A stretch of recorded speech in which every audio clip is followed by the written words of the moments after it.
고정이의 모든 사라지는 것들은 뒤에 여백을 남긴다. 이 작품이 눈에 들어왔어요. 그래서 먼저 소개를 합니다. 1순위부터 소개를 하는 거죠. 그 다음에 한용운의 수의 비밀 이렇게 나갈 겁니다.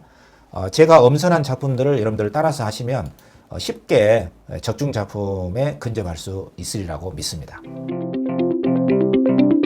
여러분 안녕하세요. 오늘은 현대식 제일 중요한 작품 수능 출제 1위 작품으로 선생님이 꼽고 있는 작품 소개를 할게요. 고정이의 모든 사라지는 것들은 뒤에 여백을 남긴다. 우리 EBS 교재 79쪽에 있는 작품인데요. 자, 이 작품을 큰 틀에서 소개하자면 화자가 엄마의 무덤가를 찾아가게 되죠. 그러니까 무덤은 하나의 텅 빈 여백이라고 볼 수 있어요. 그죠?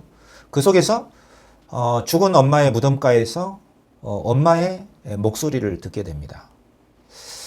그것은 부재와 소멸 속에서 어떤 탄생을 보는 역설적 인식의 과정을 보여주거든요. 자, 여러분들이 이 작품을 이해할 때 이 부분이 제일 중요합니다. 예, 이게 이 작품의 어떤 통찰과 안목, 훌륭한 시의 조건을 갖췄다고 볼 수가 있어요. 어쩌면 우리들은 어떤 고요함 속에서 내가 어떤 삶을 살아갈 것인가에 대한 어떤 삶의 가치를 탐색을 하게 되는데 그 고요함 속에서 어떤 의미를 찾게 되는가 그 과정을 보여주고 있다는 점에서 여러분들이 역설적 인식이라는 말을 잘 이해를 하셔야 돼요. 없는데 듣는다는 것은 모순된 이야기잖아요. 엄마는 죽고 없는데 무덤가에서 엄마가 걸어놓으신 여백을 통해서 나는 나의 삶을 어떻게 살아야 할 것인가를 생성하게 돼요. 부재 속에서 뭔가가 생성이 되고 있다. 이게 역설적 인식이에요. 그리고 마지막에 화자는 나 역시 엄마가 떠나간 뒤에 그 여백을 통해서 내가 삶의 가치를 모색했듯이 나도 세상을 떠난 뒤에 누군가에게 위안을 줄 수 있는 어떠한 여백으로 남고 싶다. 이 말은 나도 어떠한 삶을 살아야겠다라고 하는 주체적인 생각 그리고 바람직한 삶의 추구 의식을 보여주고 있다. 이렇게 볼 수 있거든요. 자, 시를 한번 볼까? 자, 시는 굉장히 여러분들 속에 이해가 잘 되도록 입력이 될 수 있어야 됩니다. 암기를 하려고 하지 마시고 제발 여보세요. 자, 첫 줄은 이렇게 시작하거든. 첫 줄은 이렇게 시작해요. 무덤 속에 어머니는 선산 뒤에 여백을 걸어두셨다. 말씀보다 큰 여백을 걸어두셨다. 이렇게 시작을 해요. 이렇게 시작하는 구절이 굉장히 압권이에요. 여러분들 엄마가 내 옷을 방에 걸어두셨다 하면 어때요? 그건 시가 아니죠. 엄마가 옷을 걸어두셨다. 근데 이 시는 무덤 속에 엄마가 여백을 걸어두셨는데 그 여백은 말보다 더 큰 여백을 걸어두셨다는 거예요. 결론, 이거는 살아있는 자가 죽은 자를 추억하면서 수많은 말들을 떠올리는 것이죠. 그것은 살아있는 자의 내면에서 우러나오는 목소리예요. 그것을 문학적인 표현으로 어머니는 여백을 걸어두셨다 이렇게 표현을 한 것이죠. 그래서 죽음 속에서 여백의 느낌을 느끼면서 주체적으로 해석하는 과정을 보여준다.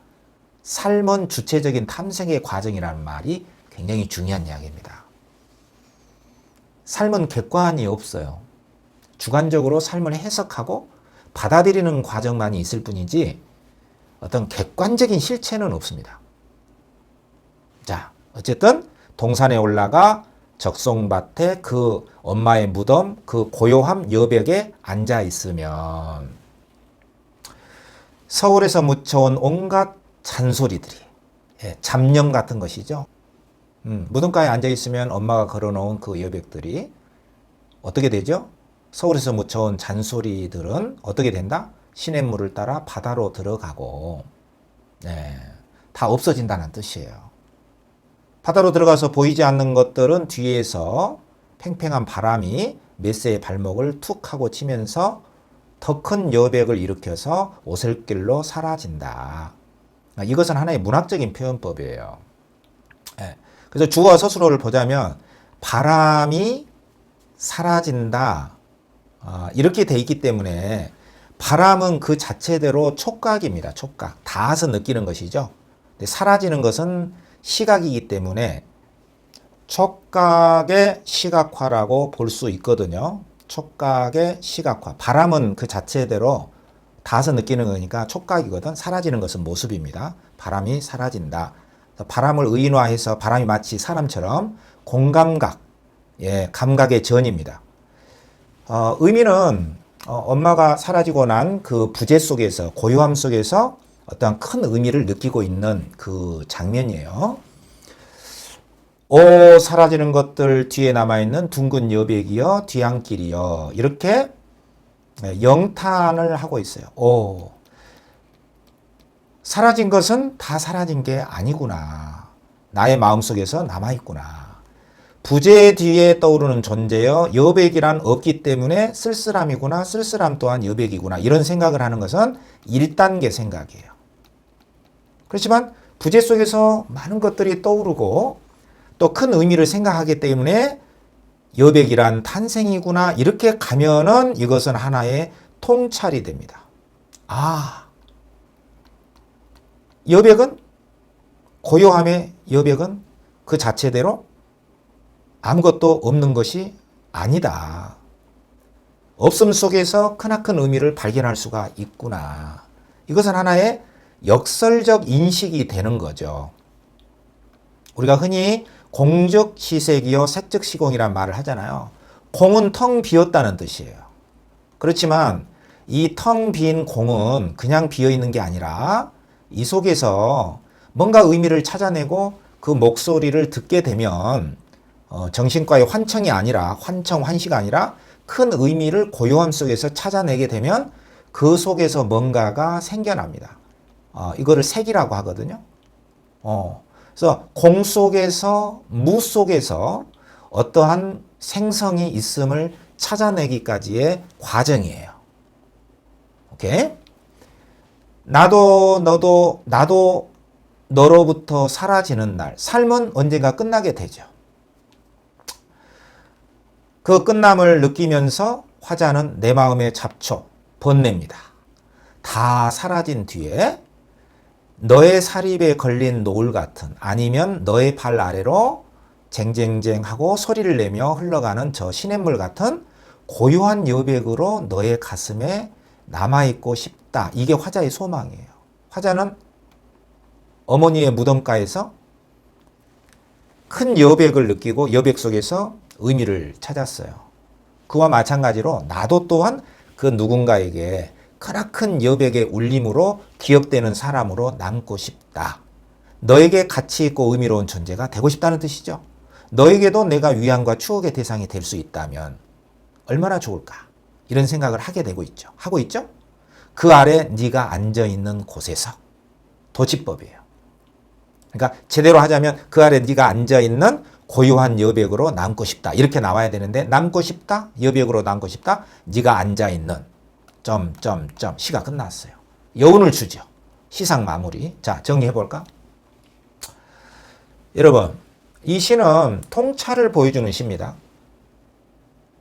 자, 문제 먼저 풀까? 기억에서 미움에 대한 설명을 적절치 못한 거예요. 기억은 어머니는 걸어 놓으셨다 이 대목이에요. 사실 걸어 놓으셨다는 거는 엄마가 여백을 남겨놓으신 게 아니라 화자가 침묵 속에서 느끼고 있는 것이죠. 오케이? 네. 그리고 니은은 앞에 나왔었죠. 니은 바람이 여백을 일으켜 사라진다. 그렇기 때문에 바람 속에서 사라지는 걸 보면서 바람이 마치 사람처럼 남기고 사라진다는 의인화된 표현법을 통해서 생동감 있게 감각적으로 드러내고 있어요. 바람 자체가 촉각이기 때문에. 맞습니다. 그리고 디귿은 앞에 나와 있죠. 모든 부재 속에 떠오르는 존재요. 부재 속에서 다시 말해서 소멸된 것들은 살아서 추억하는 자에게 생성되고 있다. 뭐요? 다 맞죠? 영탄. 네. 그 다음에 니을. 니을은 그리하여 여백은 탄생이구나. 역설적 인식이죠. 고요함 속에서 뭔가를 느끼고 있기 때문에. 그렇지만 부재하는 대상을 느끼고 있는 것이지 부재하는 대상과 제외함으로써 삶의 의미를 탄생시킬 수 있다는 것은 아닙니다. 꼭 돌아가신 존재를 만나야만이 삶이 완성되는 것은 아니거든요. 여기서는 실제로 만나는 게 아니에요. 돌아가신 존재의 그 고요함 속에서 내가 의미를 찾는 것이지 돌아가신 존재와 만나는 게 아닙니다. 타인에게 의미로운 존재로 추억될 걸 기대하고 있다. 이런 것은 맞죠. 자, 여러분 간단하게 했어요. 출제 1순위입니다. 통찰과 형식미를 보여주고 있는 작품이에요. 우리 삶은 고요함 앞에 직면해 있습니다. 우리가 누구하고 만나고 대화하고 그 시간이 많은 것 같죠. 하지만 우리는 고요함의 시간과 직면하게 되는 것이 훨씬 더 많아요. 고요함은 삶의 본질입니다.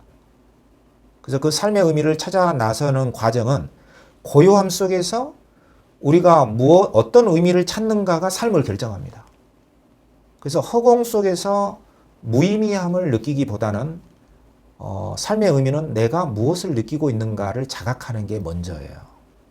그리고 내가 원하는 것이 뭐지를 떠올리는 게 그 다음입니다.